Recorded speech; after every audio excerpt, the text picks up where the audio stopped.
गुरुवर की धरोहर भाग 1। आश्चर्य होता है जब हम परम पूज्य गुरुदेव की लेखनी से निस्तृत संस्कृत निष्ठ शब्दों को उनकी अमृत वाणी के रूप में सुनते हैं। बहुत बिरले होते हैं जो बोलते समय अपने अंदर का लेखक हावी ना होने देकर बोधगम्य जन सामान्य की भाषा बोल पाते हों। परम पूज्य गुरुदेव एक ऐसी ही विभूति थे जिनका भाषा व वाणी पर, लेखनी व वक्रता पर समान अधिकार था। लाखों व्यक्तियों के मन मस्तिष्क को बदल देने वाली उनकी लेखनी 2700 पुस्तकों के रूप में अभिव्यक्त हुई, जो अभी तक प्रकाशित हैं। अभी भी 500 से अधिक अप्रकाशित ग्रंथ हैं जो समय समय पर परिजनों के सम्मुख आते रहेंगे, किंतु उनकी वाणी इतनी मुखर व पूरे समय तक श्रोताओं को बांधे रखने वाली 2700 कैसेट्स में भी नहीं बांधी जा सकती। इतना कुछ बोला है उस युग दृष्टा ने परिजनों के समक्ष परम पूज्य गुरुदेव की हम सबके लिए बहुमूल्य धरोहर उनकी अमृत वाणी को 2 भागों में हम प्रकाशित कर रहे हैं। उनकी वाणी से मुखरित ये विचार कण सीधे हृदय तक उतर जाते हैं, इसीलिए जन जन यहाँ तक कि छोटे बच्चों के लिए भी यह ग्रंथ उतना ही उपयोगी है। परम वंदनीय माता जी के महाप्रयाण के बाद हम सभी बच्चे शोकाकुल हैं, पर हमें अपनी आराध्य सत्ता के आश्वासन पर, उनके शब्द शब्द पर विश्वास है। इस विराट गायत्री परिवार को एक सूत्र में बांधने वाली युग दृष्टा की अमृतवाणी प्रस्तुत है जन जन के समक्ष। विनीत संपादक, नव वर्ष संवत 2052 विक्रमी। गायत्री जयंती मथुरा का ऐतिहासिक अंतिम उद्बोधन। गायत्री मंत्र हमारे साथ साथ बोलिए। ओम भूर्भुवः स्वः तत्सवितुर्वरेण्यं भर्गो देवस्य धीमहि धियो यो नः प्रचोदयात्। यह विश्व जब बना तब मानव भी अन्य प्राणियों की भांति उसी तरह का था, जैसा कि सभी प्राणी अपना शरीर यापन करने के लिए संघर्ष करते, भूख पूरी करने के लिए परिश्रम करते और पैदा करने में लगे रहते हैं। ब्रह्मा जी विचार करने लगे, इतना परिश्रम जो मनुष्य के ऊपर किया गया, किस लिए किया गया? अगर मनुष्य को भी कीड़े मकोड़ों की तरह जीना था तो उसके लिए इतना सारा परिश्रम किस लिए? ब्रह्मा जी ने विचार किया कि यदि यह प्राणी भी अन्य प्राणियों की तरह पेट पालता रहा, बच्चे पैदा करता रहा और अपने अहंकार की पूर्ति के लिए आपस में संघर्ष करता रहा, तब फिर इतना परिश्रम बेकार गया समझा जाना चाहिए। विचार करने के बाद ब्रह्मा जी ने कहा, मनुष्य जिन विशेषताओं के लिए बनाया गया है उसे उन विशेषताओं के लिए कुछ अनुदान भी देना चाहिए, और वह अनुदान उसे ऋतंभरा प्रज्ञा का दिया गया। विवेकशीलता, विचारशीलता, उच्च कोटि के आदर्शों में निष्ठा, इन सब चीजों के समन्वय का नाम है ऋतंभरा प्रज्ञा। ऋतंभरा प्रज्ञा अर्थात विवेकशीलता। विवेकशीलता अर्थात उन उद्देश्यों को याद रखना जिनके लिए भगवान ने मानव प्राणी को बनाया। इस ऋतंभरा प्रज्ञा की इस विश्व के प्रारंभ में उसी तरीके से अवतरणा हुई जिस तरीके से इस संसार में स्वर्ग से गंगा भागीरथ के द्वारा लाई गई। ऋतंभरा प्रज्ञा की धारा, आध्यात्मिक धारा स्वर्गलोक से आई, देवताओं से जमीन पर आई और मनुष्यों में प्रवाहित होने लगी। मनुष्यों में जब वह धारा प्रवाहित होने लगी तब ऋतंभरा प्रज्ञा का नाम पूजा उपासना की आध्यात्मिकता की भाषा में रखा गया गायत्री विद्या, ब्रह्म विद्या। आज उसी महान शक्ति का जन्मदिन है। वह महान शक्ति मनुष्य की तमाम शक्तियों को उभारने वाली है। रिद्धियों और सिद्धियों के बारे में अनेक बातें बताई जाती हैं। यह कहा जाता है कि मंत्र अनेक सामर्थ्यों के पुंज हैं, शक्तियों के, सिद्धियों के पुंज हैं। क्या यह बात सही है? हाँ, यह बात सही है। यदि गायत्री महामंत्र के स्वरूप को समझा जाए और जीवन में धारण किया जाए, तब गायत्री का स्वरूप ही ना समझा जाए और उपासना उसकी जिस तरीके से की जाती है उस तरीके से ना की जाए तो उससे ना तो भीतर से सिद्धियां उपजती हैं ना विभूतियां। स्वरूप क्या है? स्वरूप यह है कि मनुष्य का जो विवेक सो गया है उसे जागृत किया जाए। ऋतंभरा प्रज्ञा यह सिखाती है कि मनुष्य अहंकार में डूबे मत, बड़े आदमी बनने की चाह और ललक में अपने जीवन को बर्बाद करे मत। ऋतंभरा प्रज्ञा के 3 शिक्षण हैं। गायत्री मंत्र के 3 चरण हैं। ऋतंभरा अर्थात ब्रह्म विद्या, रिद्धि सिद्धियों से भरी विद्या। इसका स्वरूप समझा जाना चाहिए जैसा कि मैं आपको समझा रहा हूँ और जैसा कि मैंने अपने जीवन में इस महाविद्या का स्वरूप समझने की कोशिश की। मैंने ऋतंभरा प्रज्ञा का पहला चरण यह समझने की कोशिश की कि मनुष्य को यश का भूखा नहीं होना चाहिए, बड़प्पन का भूखा नहीं होना चाहिए, अहंकार का पुतला नहीं होना चाहिए, दूसरे के ऊपर अपना रौब गालिब करने का और दूसरों की आंखों में बड़ा आदमी बनने का इच्छुक नहीं होना चाहिए। अगर आदमी इस तरह का नहीं बना तब उसकी सारी सामर्थ्य और सारी की सारी जो विशेषताएं हैं भगवान ने जिनके लिए मनुष्य को बनाया है वे उसके पास नहीं रह जाएंगी। मनुष्य निकम्मा और बेकार होकर रह जाएगा। मनुष्य का अहंकार जब तक बना रहा उसकी पूर्ति में जब तक वह इच्छुक है तब तक वह भगवान की इच्छा को पूरा नहीं कर सकता। ना उसके पास समय बच सकता है, ना शक्ति, ना पैसा बच सकता है। अहंकार आदमी का बादल के बराबर, सुरसा के मुंह के बराबर है। इतना बड़ा है कि उसमें एक जीवन क्या हजारों जीवन समाप्त हो जाए तो भी इसकी पूर्ति नहीं हो सकती। ऐसा आदमी भगवान के लिए काम कर सकता है? नहीं। लोक मंगल और आत्म कल्याण के लिए काम कर नहीं सकता। समय और शक्ति को बर्बाद करने वाले अहंकार को मिटाना ऋतंभरा प्रज्ञा का गायत्री मंत्र का पहला चरण है। दूसरा चरण यह है कि मनुष्य को अपनी 2 शारीरिक आवश्यकताओं की पूर्ति के लिए इतना व्याकुल बेचैन नहीं होना चाहिए। मनुष्य को जो शरीर मिला है वह उसके पहनने का लिबास मात्र है। आदमी का लिबास है, घोड़ा है, साइकिल है और इस साइकिल के लिए इतना बेचैन नहीं होना चाहिए कि सवार की इच्छा आवश्यकता को ही भूल जाए। कलेवर की इस शरीर की 2 आवश्यकताएं हैं। एक यह है कि आदमी को भूख लगा करती है और रोटी की जरूरत होती है और भगवान ने जिस दिन में पैदा हुआ था यह विश्वास दिलाया था कि मनुष्य जब तक तू जिंदा रहेगा तब तक बराबर कोशिश करता रहूंगा और बराबर तेरी सहायता करता रहूंगा। कोई भी दिन ऐसा नहीं जाएगा कि अगर तू अपना पुरुषार्थ करता रहा तो पेट भरने के लिए कमी पड़े। भगवान ने जिस दिन मनुष्य पैदा हुआ था यह शिक्षण दिया था कि माँ के पास गरम गरम दूध के डिब्बे तुम्हारे लिए रखे हैं और यह सुविधा हमने इसलिए दी है कि जन्म होने पर तुम्हें यह मालूम पड़े कि हमारे ऊपर कोई संरक्षक शक्ति है। उसने यह शिक्षण दिया था, पैदा हुआ था मनुष्य जब कि तेरे लिए धोबिन तैयार है, तेरे कपड़े धोने के लिए, तेरा खर्च उठाने के लिए तेरा बाप तैयार। ये मेरे नुमाइंदे हैं तेरे लिए। मनुष्य पेट के लिए भटकना मत, पेट के लिए सिद्धांतों को भूलना मत। पेट में तेरा भरता रहूंगा।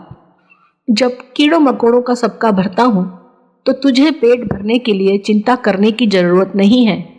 पेट के लिए कर्तव्य जरूर करना चाहिए लेकिन अपनी अकल और भावना को उस पर बलिदान नहीं करना चाहिए।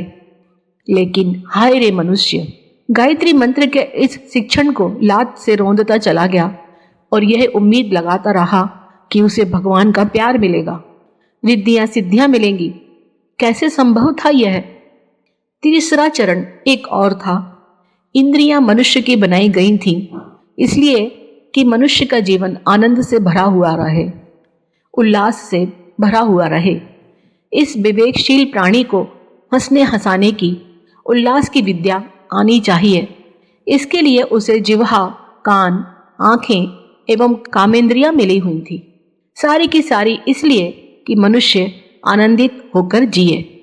पर हाय रे अभागे मनुष्य, इन इंद्रियों के अंदर जो ब्रह्म वर्चस ब्रह्म तेज था उन्हें नष्ट करता हुआ चला गया। जीभ का उपयोग आया होता तो उसने हर आदमी से मीठा वचन और प्यार का वचन बोला होता, उल्लास और आनंद से भरने वाला वचन बोला होता, आदमी को आगे बढ़ाने वाला वचन बोला होता।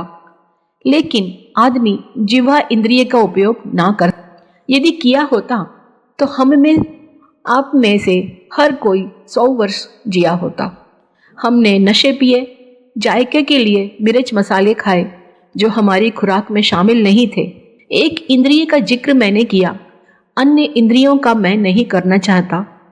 करूँगा तो मनुष्य का निकृष्ट और पापी जीवन सामने आएगा और यह मालूम पड़ेगा कि जिसके लिए मनुष्य बनाया गया था वह सारा का सारा उद्देश्य उसने चौपट करके रख दिया, ठीक उल्टी दिशाओं में चला। ऋतंबरा प्रज्ञा गायत्री, जिसका आज जन्मदिन है, 3 धाराओं के रूप में हमारे जीवन में प्रवाहित होती है, गंगा, यमुना और सरस्वती। इनका जहाँ जब कभी सम्मिश्रण बन गया उसी जगह का नाम तीर्थराज बन गया। तीर्थराज मनुष्य को बनाया गया था 3 धाराओं के रूप में प्रवाहित होता हुआ। अहंकार से दूर, लोभ तृष्णा कामनाओं से दूर, इंद्रियों के दुरुपयोग से दूर मनुष्य इन 3 पापों से बचा हुआ रहता, तब उसके पास जो भगवान का दिया ब्रह्म वर्चस था, ब्रह्म तेज था, वह प्रस्फुटित होता और आदमी तीर्थराज बन गया होता। ब्रह्मा जी ने जब यह विश्व बनाया था तब विवेकशीलता, विचारशीलता रूपी उपहार जिस दिन मनुष्य को दिया वह आज का गायत्री जयंती का ही दिन था। गंगा आज ही अवतरित हुई थी और गायत्री मंत्र के रूप में ज्ञान की गंगा आज के ही दिन अवतरित हुई थी। गंगा का एक स्वरूप स्थूल और एक स्वरूप सूक्ष्म, गायत्री का एक स्वरूप स्थूल और एक स्वरूप सूक्ष्म। गंगा का स्थूल स्वरूप आप देख सकते हैं बांध, नहरों के रूप में। गंगा खेतों के लिए पानी देती है, बिजली पैदा करती है।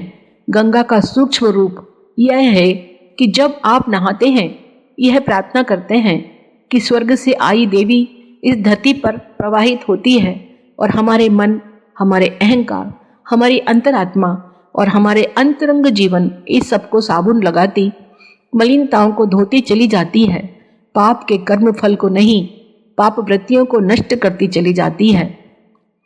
गंगा के पानी में नहाने वाले मात्र स्थूल गंगा का ही लाभ उठा पाते हैं। सूक्ष्म गंगा यह सिखाती है कि मनुष्य के अंतरंग में गंगा की पुण्य पवित्रता और शीतलता प्रस्फुटित होना चाहिए और मनुष्यों के पाप वृत्ति का समाधान होना चाहिए, पाप के दंड का नहीं। पाप के दंड का तो एक ही बचाव है कि पाप का प्रायश्चित करना चाहिए। आदमी ने जितना गड्ढा किया है उतनी ही मिट्टी लाकर डालनी चाहिए। समाज को जितना नुकसान पहुंचाया है उसकी पूर्ति करनी चाहिए। गंगा जी के साथ जो पवित्रता भरी पड़ी है, शांति और शीतलता भरी पड़ी है, उसे यदि हम अपने जीवन में स्थापित कर सकते हैं तो यही भावना भीतर आएगी कि हमें गंगा के तरीके से निर्मल होना चाहिए, शीतल होना चाहिए। गंगा की ही तरह खेत और खलिहानों में अपने चारों तरफ खुशी, हरियाली पैदा करने वाला होना चाहिए। अगर यह भावना हमारे भीतर आएगी तो पाप वृत्तियां नष्ट हो जाएंगी और तब हम स्वर्ग शांति मुक्ति के अधिकारी होंगे। गंगा के सूक्ष्म स्वरूप के साथ यदि हम गंगा में स्नान करें तो यह अनुभव करते चलें कि गंगा माँ को हम अपने जीवन में प्रवेश करा रहे हैं। गंगा माँ की शांति हमारे अंतरंग में प्रवेश कर रही है। गंगा की लोक मंगल वृत्ति हमारे रोम रोम में समाविष्ट हो रही है। जब नहाकर निकलें तब यदि यह अनुभव करते हुए निकलें कि अपनी पाप वृत्तियों को हमने बहा दिया है, भावी जीवन शुद्ध और पवित्र जिएंगे, तो मैं कहता हूँ कि वह सारे का सारा महात्म्य जो गंगा में स्नान का बताया गया है वह जरूर सही होगा, जरूर लाभ देगा। गायत्री मंत्र ज्ञान गंगा, जिसका आज जन्मदिन है, का स्थूल स्वरूप वह है जो हमारी कल्पना के अनुसार एक महिला है कोई आसमान में रहती है, कहीं हंस की सवारी करती है। हमारी आपकी स्थूल कल्पना है कि वह देवी खुशामद से प्रसन्न होती है। हम जब आरती करते हैं उसकी, तो देवी फूलकर कुप्पा हो जाती है और कहती है, वाह भाई वाह, यह आरती करने वाला चेला खूब मिला। और हम जब माला घुमाते हैं तो देवी बहुत खुश होती है कि हमारी जय बोलने वाला, पूजा प्रशंसा करने वाला दुनिया में कोई नहीं था। अब यह भगत पैदा हो गया है, कैसी हमारी जय बोलता है, आरती उतारता है। वे यही देखती है कि भगत दे रुपया, दे पैसा, दे औलाद, दे इम्तिहान में पास, इन सब के अलावा और कुछ नहीं मांगता। यह स्थूल गायत्री है। इस स्थूल गायत्री के लाभों से मैं इनकार करता हूँ। यह यदि रहे होते तो हर मंदिर के पूजा करने वाले पुजारी को वह लाभ मिले होते। आप में तो 90% ऐसे हैं जो गायत्री मंत्र का जप करते हैं। आपकी यह माला स्थूल माला है, स्थूल पूजा है। इसके बारे में मैं इनकार नहीं करता। मैं कहूँगा कि यह भी उपयोगी है। जितने समय आप पत्ते खेलते हैं, यहाँ वहाँ मटर गश्ती करते हैं, उतने समय आप बैठ जाइए और भगवान का नाम लीजिए। मैं क्यों इससे इनकार करूँगा? लेकिन जो लाभ महात्मा बताया गया है, उसे यदि ग्रहण करना हो, वास्तव में अनुभव करना हो, जैसा कि मैंने किया, तो आपको उसके सूक्ष्म अंतरंग में प्रवेश करना होगा, जिसका नाम गायत्री है। गायत्री मंत्र, जिसे आज के दिन ब्रह्मा जी ने बनाया था, बहुत ऊंची स्थिति का बनाया था, जिसमें श्रद्धा का समन्वय था, विराट दृष्टिकोण और आदर्शवादिता का समन्वय था। बाह्य कलेवर उसका था जरूर स्थूल। गायत्री मंत्र के 24 अक्षर, हाँ 24 अक्षर। जप करने के लिए माला की आवश्यकता, हाँ आवश्यकता। गायत्री का पूजन करने के लिए रोली, चंदन, धूप, दीप की आवश्यकता, हाँ आवश्यकता। यह कलेवर हैं गायत्री माता के। लेकिन उसका अंतरंग जो विभूतियों और सिद्धियों से भरा पड़ा है, जिसे हम छू भी ना सके, जिसके पास पहुंचने की कभी कोशिश भी नहीं की, वह अंतरंग हमसे अविज्ञात ही बना रहा। गायत्री का अंतरंग यह कहता है कि मनुष्य को लोक मंगल के लिए, उत्कृष्ट जीवन जीने के लिए और प्रभु समर्पित जीवन जीने के लिए कटिबद्ध होना चाहिए। यह प्रेरणा है गायत्री मंत्र की। मनुष्य को अपने लिए ही नहीं जीना चाहिए, वह भगवान का सहायक है। भगवान ने उससे अपेक्षा रखी है कि वह उसकी दुनिया को सुंदर बनाने की कोशिश करे। यह संकल्प धारण करे कि उसके पास जितना समय, बुद्धि, श्रम अपने व बच्चों को पालने के अतिरिक्त बचेगा, उसे भगवान के लिए, लोक मंगल के लिए खर्च करेगा। भगवान बुद्ध, शंकराचार्य, गांधी, लोकमान्य तिलक जब लोक मंगल के लिए जुट गए तो उनके घर वालों ने उन्हें बेवकूफ़ कहा। लोक मंगल के लिए जब कोई आदमी बड़ा काम करता है, तब उसकी पहचान यह है कि इस दुनिया के लोग उसको अमूनन बेवकूफ़ बताया करते हैं। इसलिए यह बात साफ है कि ये पागल मनुष्य जिस बात की प्रशंसा कर रहे हों, तो समझना चाहिए कि दाल में कहीं कुछ काला।